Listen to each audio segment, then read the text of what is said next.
ये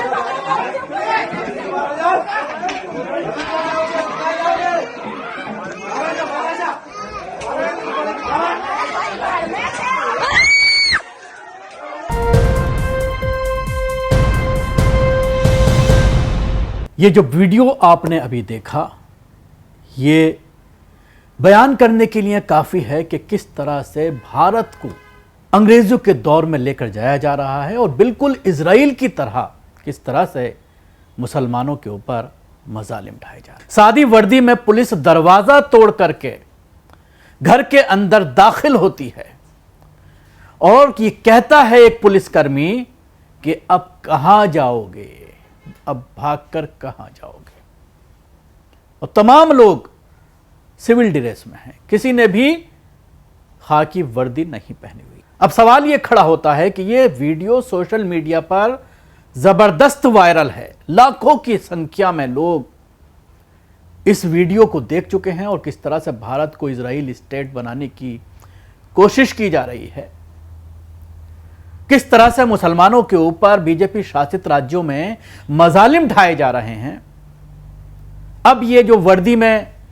नहीं आए हैं पुलिसकर्मी, सादी वर्दी में कपड़े पहने हुए हैं, अब किस तरह से आप इनको साबित कर पाएंगे कि ये पुलिसकर्मी हैं या फिर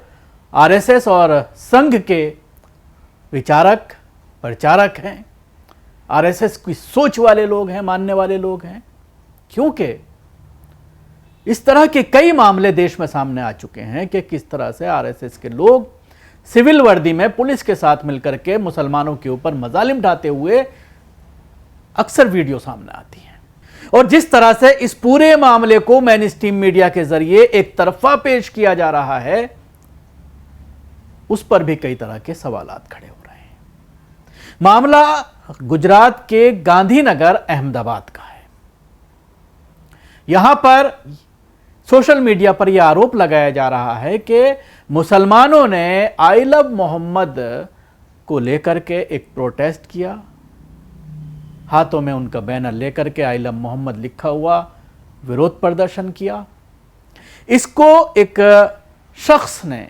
अपने सोशल मीडिया अकाउंट पर पोस्ट करते हुए इन विरोध करने वालों को यानी इन मुसलमानों को जाहिल लिखा और उसके बाद हिंसा हो गई, जिसमें हिंदू और मुसलमान दोनों की गाड़ियां और दुकानें जलाई गई हैं। एक तरफा नहीं है, मुसलमानों की भी गाड़ियां जली हैं, मुसलमानों की दुकानें भी जली हैं और गैर मुस्लिमों की भी दुकानें और गाड़ियां जली हैं। हिंसा का किसी भी कीमत पर समर्थन नहीं किया जा सकता। खास तौर से आप सल्लल्लाहु अलैहि वसल्लम से मोहब्बत का इजहार करते हुए उनकी तालीमात पर अमल ना करना, उन्होंने जो सीख दी है उस पर अमल ना करना, यह दर्शाता है कि आप भटक रहे हैं, आप इस्लाम से भटक रहे हैं, आप सल्लल्लाहु अलैहि वसल्लम की तालीमात से भटक रहे हैं। लेकिन इसके साथ साथ ये सवाल खड़ा होता है कि हमारी जो गोदी मीडिया है, मेन स्ट्रीम मीडिया जिसको कहा जाता है, वो किस तरह से एक तरफा रिपोर्टिंग कर रही है और ये बता रही है, कहीं पर भी आपको ये खबर नहीं मिली होगी कि दोनों ही तरफ का नुकसान हुआ है और जिस वजह से ये विवाद भड़का है उसके खिलाफ अभी तक ना तो कोई मामला दर्ज किया गया है, मामला तो दर्ज छोड़ दीजिए, उसको हिरासत में भी नहीं लिया गया है। उसके साथ ही आप टीवी स्क्रीन पर यह वीडियो भी देख सकते हैं कि करीब इस मामले में 60 मुसलमानों को गिरफ्तार कर उनकी परेड कराई जा रही है। और परेड कराते वक्त भी जो पुलिसकर्मी मुसलमानों को बांधे हुए हैं रस्सी में, वो भी बिना वर्दी के हैं, सिविल ड्रेस में हैं और 60 मुसलमानों की परेड कराई जा रही है दूसरे वर्ग में यह मैसेज देने के लिए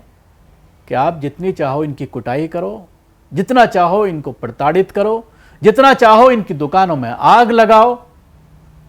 हम गिरफ्तार एक तरफा इन्हीं को करेंगे। यह मैसेज दिया जा रहा है पूरे देश में।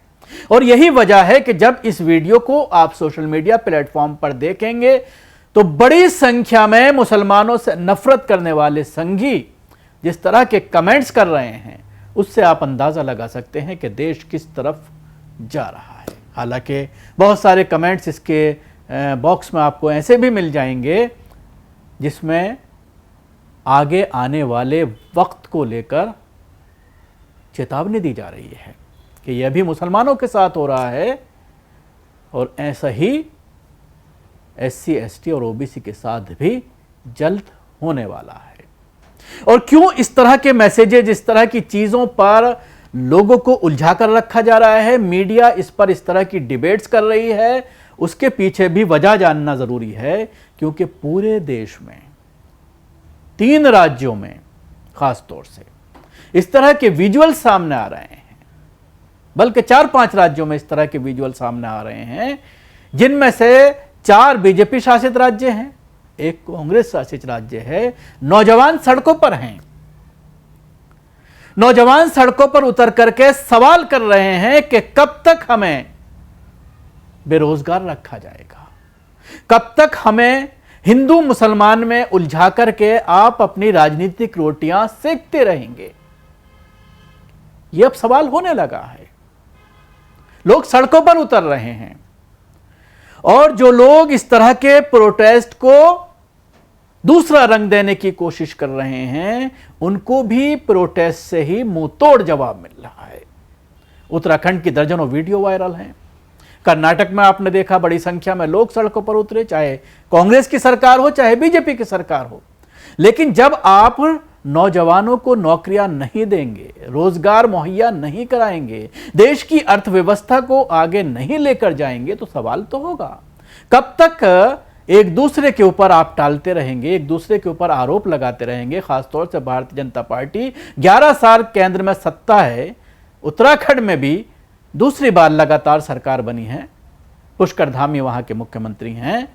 मध्य प्रदेश में लगातार सरकारें रही हैं, गुजरात में लगातार सरकारें हैं बीजेपी की, तो सवाल तो होगा ही, पूछा तो जाएगा ही।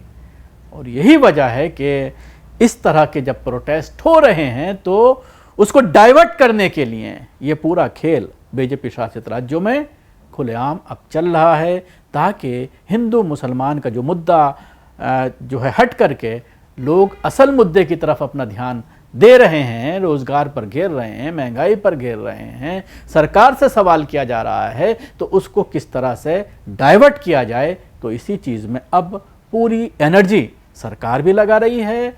मीडिया भी लगा रही है।